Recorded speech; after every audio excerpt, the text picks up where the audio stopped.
So question 1, the data supplied below is the diameter in centimetres of the bacteria colonies as measured by a microbiologist 12 hours after seeding. So we need to produce a stem and leaf plot, we need to do an ordered stem and leaf plot, we need to describe the shape, and then we need to determine the median. This question here has been determined that you don't need your graphics calculator for. And if you follow some simple rules, you don't need. So let's do part A, which is our unordered stem and leaf plot. So this is going to be our stem, which is going to be our units. And this is going to be our leaf, which is going to be our tenths. So if we're going to have our scale, where we have 0 and we might have a 5, means 0.5. So if we go through this, last number is 0 decimal, 1 decimal, 2 decimal, 3 decimal, and there's a couple of 4 decimals. And now we need to just go through and put our leaves in.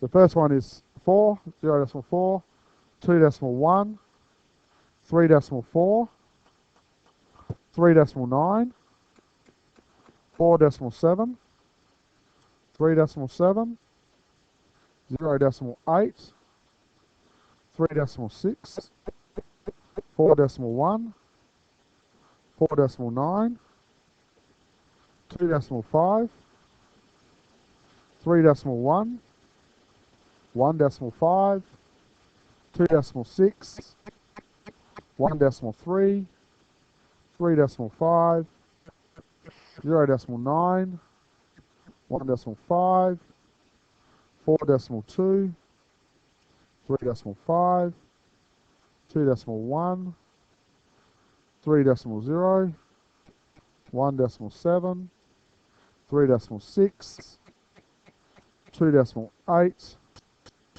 3 decimal 7, 2 decimal 8, 3 decimal 2, 4 decimal 0, and 3 decimal 3. So that's our unordered stem and leaf plots. So the next step for us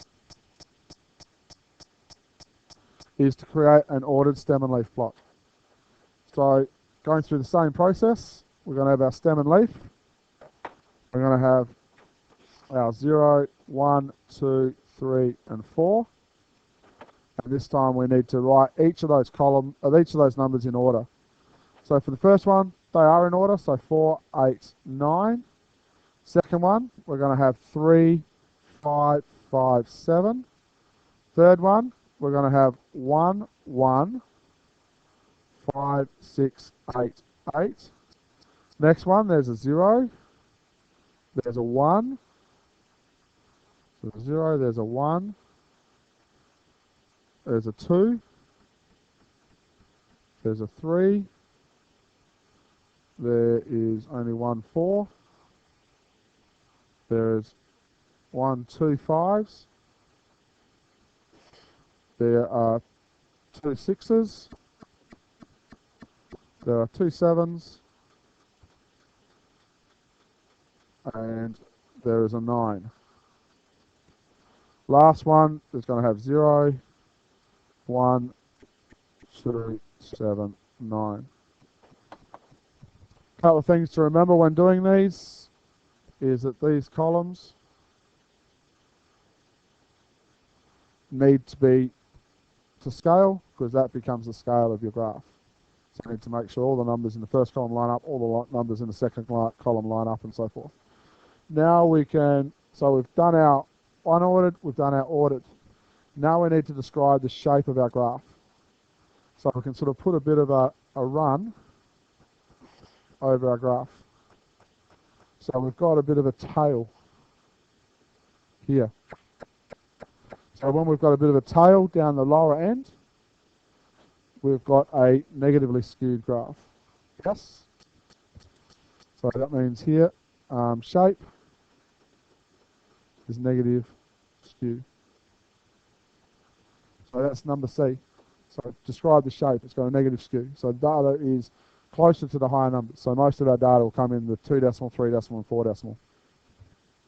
And then we need to determine the median. So the median, number of data points plus 1 divided by 2 is where we get the middle number. because that's what the median is. So we've got here 1, 2, 3, 4, 5, 6, 7, 8, 9, 10 data points there, times by 3. So we've got 30 data points plus 1 over 2. So half of 32 gives us 15.5. So it's between the 15th and 16th number. So we can just count 3 there. 1, 2, 3, 4, 5, 6, 7, 8, 9, 10, 11, 12, 13, 14, 15, 16. So it's going to be between those two numbers. So here the median is going to be 3.15, because you add 3.1 plus 3.2, divide that by 2, you get 3.15. Alternatively, if you can't remember this bit up here, if you've forgotten how to work out what the middle number is, we've got the data there in numerical order. Median is the middle number, and you can sit here and just go, okay, cross the first one out for each one, cross out the second one for each one, cross out the third one for each one, cross out the fourth one for each one, cross out the fifth one for each one, sixth one, seventh, eighth, ninth, 10th, 11th, 12th, and I've missed one, I missed one there, sorry. 13th, 14th, and what we do is we get in here to that point in there, okay? And we get exactly the same way.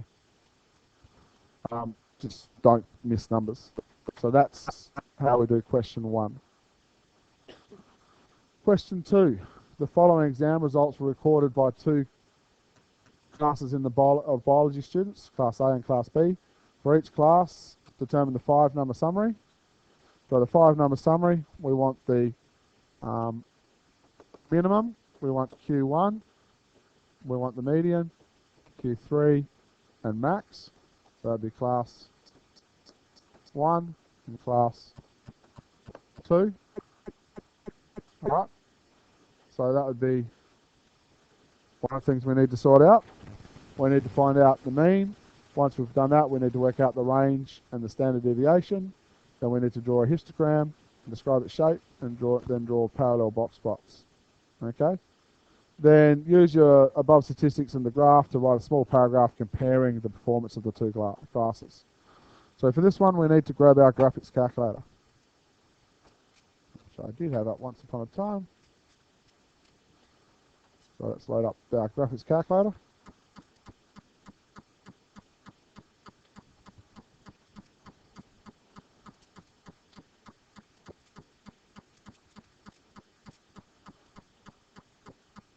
And we want to go into stats mode.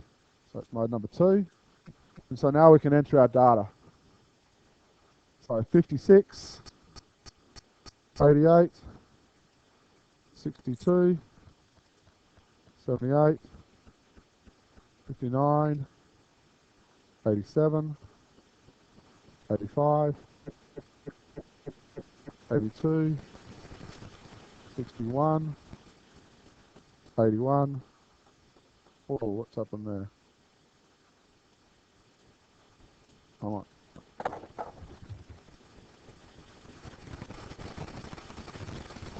So 61 and 81. We've got 47, 52, 58, 54, 83, 81, 75, 88, 59, 58, 92, 97, 59, 42, 57, 60, 87, 75, 54, and 95. So it's class 1 entered. So under list 2, I'm going to enter class 2. So 56, 75, 88, 71, 65, 83, 93, 66, 75, 77, 73, 9, 78, 91, 2, 3, 70, 25, 80, 59, 43, 43, 44, 91, 72, 76, 64, 75, 74. So now what we want to do is get our 5-number summary. So we want to do a calculation. We want to set up our data. So we've got our data in list 1, frequency 1, so that is correct. So now we can do one variable statistics. If we look in our one variable statistics, we can pull out a whole heap of things that we want. So the other bits we want in our data over here, we want our mean, we want our range, we want our interquartile range, and we want our standard deviation. So SX, sorry. On our standard deviation. So if we look and bring those information off of our calculator, first one, our mean for the first bit there is 70.7. Our standard deviation is going to be 15.64. We need to scroll down a little bit to get some more. So now our 5-number summary, our minimum number, 42. Our Q1 is 58. Median is 68.5. Our Q3 is 85, and our max is 97. So to work out our range, that's our maximum, max take min. So it's going to be 97 take 42. This should be class A. 97. So 97 take 42. So that should be 45. Interquartile range is going to be 85 take 58.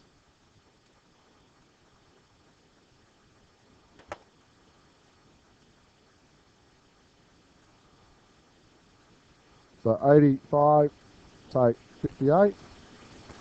So it's going to be 27.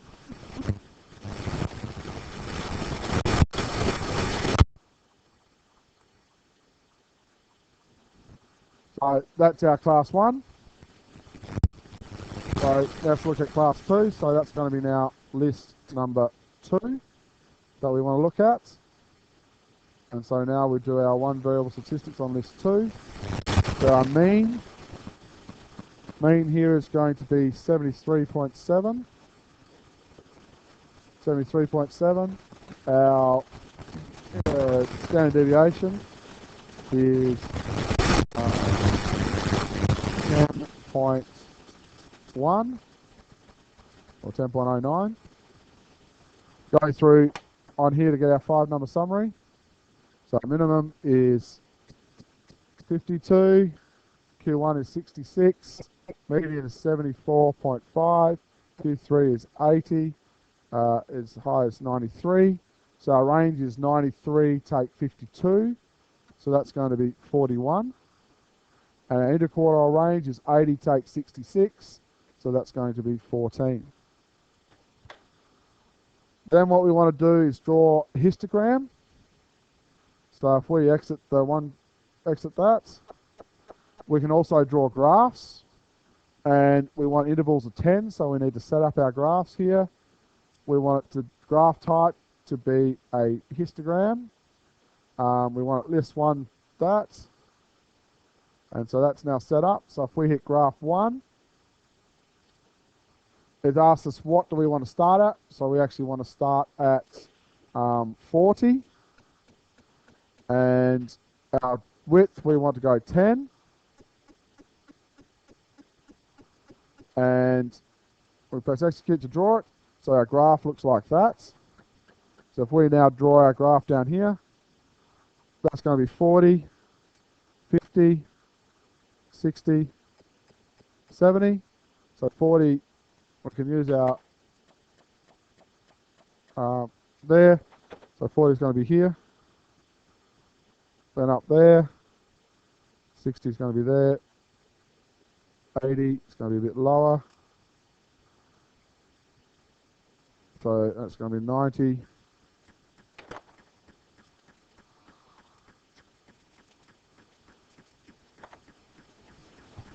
And we go 100. and that's going to be level with that one. That's going to be our graph there. You can draw it straight off there. One of the things you need to do is work out your vertical scale. So that's one thing that you'll need to get from there. And if we now exit that, we can actually draw 1 and 2 at the same time. So if we draw 1 and 2 at the same time,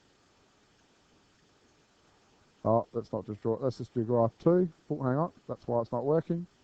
So set, we want to now go graph 2. We want to change that to a histogram.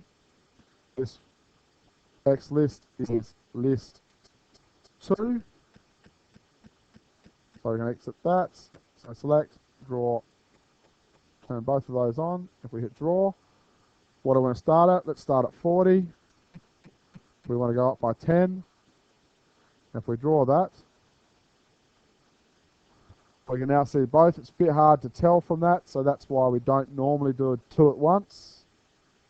So let's just do graph 2, start at 40, and go up by 10. So it's the same information. And so graph number 2, so there's 40, 50 is only low, 60 is up to there, 70's up to there, 80 is there, and 90 is about the same. So class 2, class 1. The last thing we need to draw is parallel box plots. So I'll give myself a bit more space here. So parallel box plots, again, we're going to have a number line. If we go up, start at 40, 50, 60, 70, 80, 90, onwards. If we do class 1 above and then class 2 below, so class 1 minimum, class 1 minimum is 42, so put a line there at 42. Q1 is 58, so I'm going to put a line there at 58. The median is 68, so I'm going to put that in there. Q3 is 85, so I'm going to put that there, and our maximum is 97, so it's going to be right at the top there. Join those together like so. Join those together like so. So there's that box plot. If we draw class 2 underneath, so its minimum is 52, so a line there. Q1 is 66, so it's going to be there. Median is 74.5, so it's going to be there. Then 80, and then 93. So join those up. And there's our parallel box plots. So the only thing we need to do here is the scale of that axis is the only thing you need to put on there, because you won't get the full marks if you don't. Last bit we need to do is use your statistics from the graphs and write a small paragraph comparing the performance of the two classes. What can you say about the consistency of class 1 versus class 2? Well, class 1 was quite inconsistent. It was bimodal data. So class 1, bimodal. So class 1 was bimodal, and we had sort of a large IQR and a large range and a big standard deviation. So we can sort of talk about those. Class 2, if we start looking at class 2,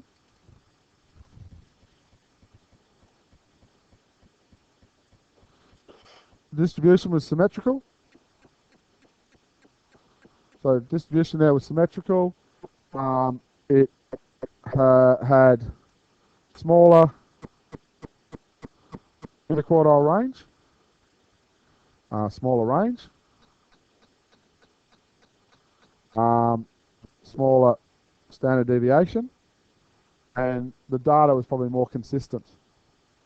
So class 2, the class was probably more consistent. It was probably a lot more even class, whereas class 1, you could say almost were two distinct groups. You had this bottom group here, and you had this top group. And the bottom group and the top group almost show symmetrical showings in themselves. And so class 2 is a much wider spread and a much more distinct spread. Next one. Stephen would like to know how much a house in Saddleworth usually sells for. Last 9 houses sold with these prices. Which average measure should he use, the mean or median? Okay, so I don't need to work out what the mean and median of those two numbers are, but which one? So mean is the average number.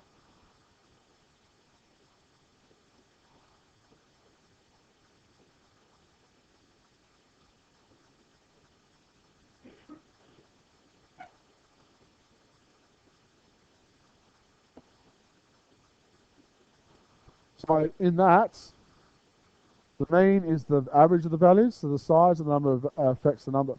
So for example, that place there sold for $900,000. All right, that there is a lot larger than everything else. To me, that is probably a farm right on the outskirts of Saddleworth. So it's not just a house block and so forth. That there's a house block and probably a going farm. And so 900,000 for a farm is actually pretty cheap. Whereas these other values here are likely to be houses. That's likely to be a farm. Just comparatively. Or, if you knew Saddleworth, there may be a mansion in Saddleworth somewhere that's worth lots and lots of money. No. So the other one is, so that large number there is going to greatly inflate the mean of that. So median,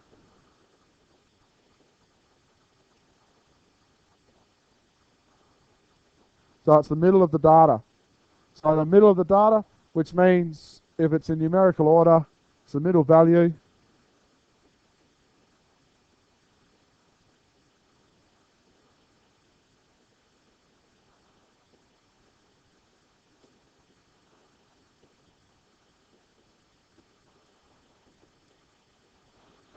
So that it's affected by the number of bits of data points.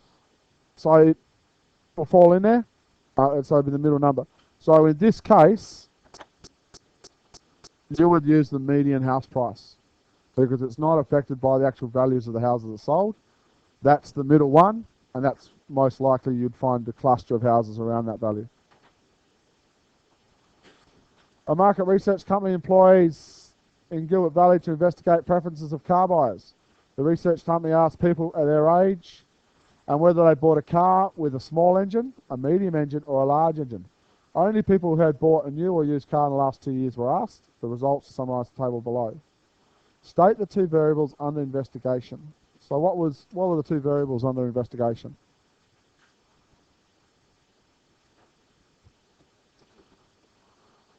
So size of engine and age. So there are two variables. Okay? So there are two variables. Then it says classify these variables to dependent or independent. Okay? So what dependent, independent. So what we need to look at there is work out, okay, what variable are we trying to measure? And then what is the result of that measure? Okay? So we want to look at this one here. Okay? We'll look at that, and we're comparing it to this one. Okay? So we're comparing those two values. So that one there is going to be independent, and it's going to be our dependent. Okay? Produce an appropriate table of percentages so that an analysis can be carried out. So we need to create a table here that can analyze this data in a little bit more detail, because at the moment we can't compare this 23 with this 15 with this 8 because there's different number of people here that have been surveyed. So we need a number that we can compare. If we compare them all out of 100, it makes it a bit easier, and then we can write those things. So our total for this first column, 23 plus 8, gives us 31. So that gives us 51, so 56. So there's 56 people in that column. Then 26 to 50, so 15 plus 35, so that's 50. So 64 in that column. And then 8 plus 10 plus 45 is 55, plus another 8 gives us 63. So we can see there, all of them give a slightly different number of people. So let's reset up this table. So less than 25, 26 to 50, and 50, so greater than 50.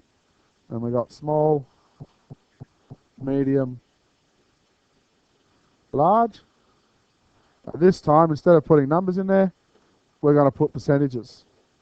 So we're going to take each of the values and calculate its percentage.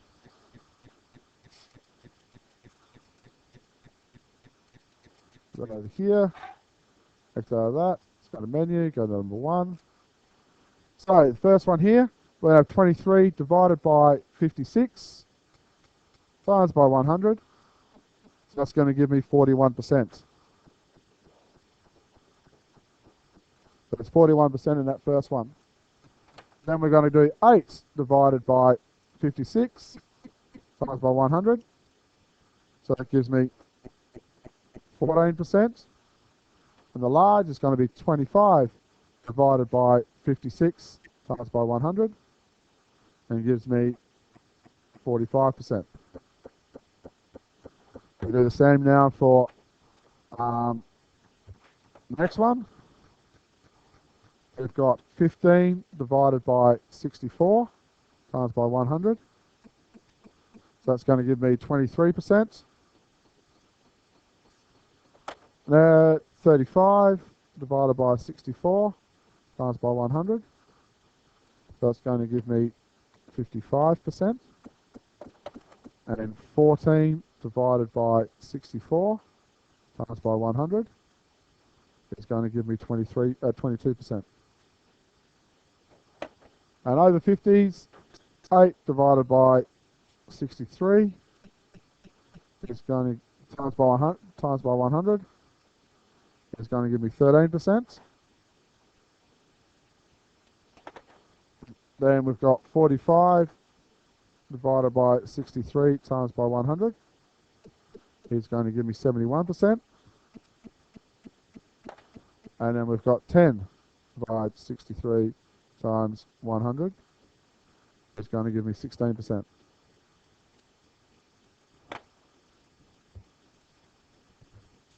So it says there, what does this mean? So what does this mean?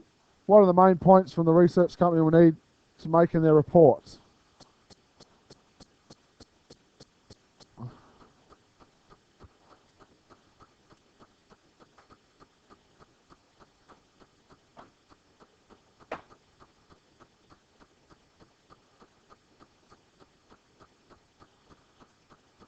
So most people who are over 50 buy medium-sized cars, don't they? So that's one point you'd draw out of that. Another point that you could bring out of that is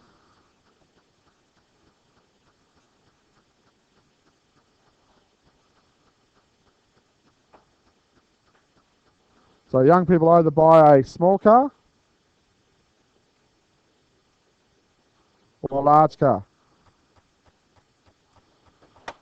It'd be interesting to look at the percentages here of male versus female. I'd say most of your males under 25 will probably buy your large car. Most of your females under the age of 25 will probably buy your small car. What are some other points is, again, if we extend the page here,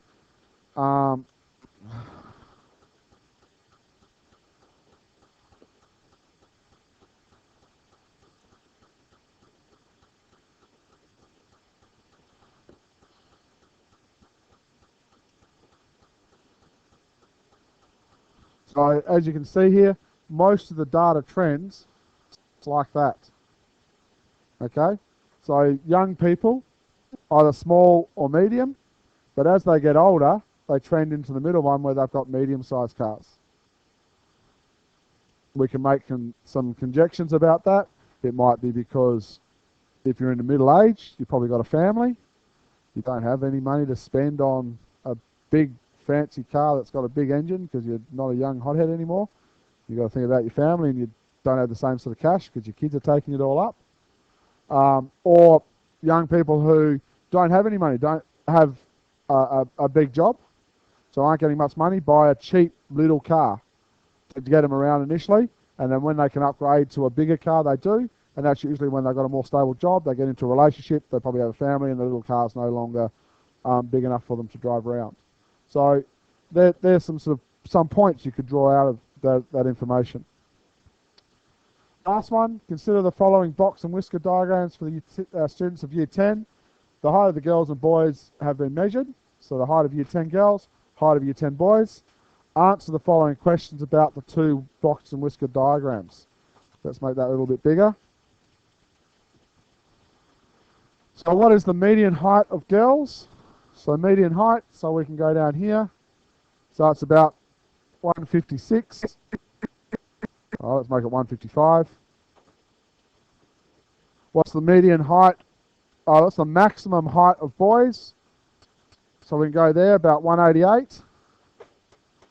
Copy and complete the following statements. 25% of the boys had a height less than, so this one here, 25% of the boys, because remember that's 25% of the data is the first quartile, is less than about 168 centimetres. 25% of the girls had a height greater than, so this is the last 25% of the girls, and that's about 175. Compare the heights of girls with the heights of boys in Year 10.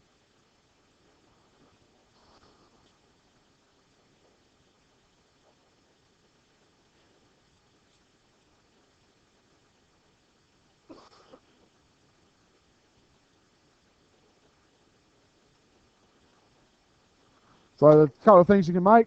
There's a large variation between the boys and girls. Girls trend to be a lot shorter. Like, there's the 50% mark.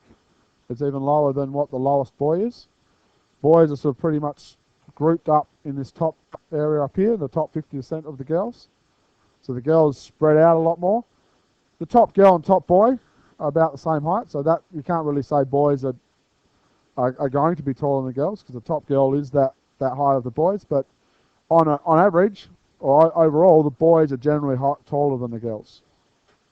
And so you just pull out those sort of things. Okay, thank you very much.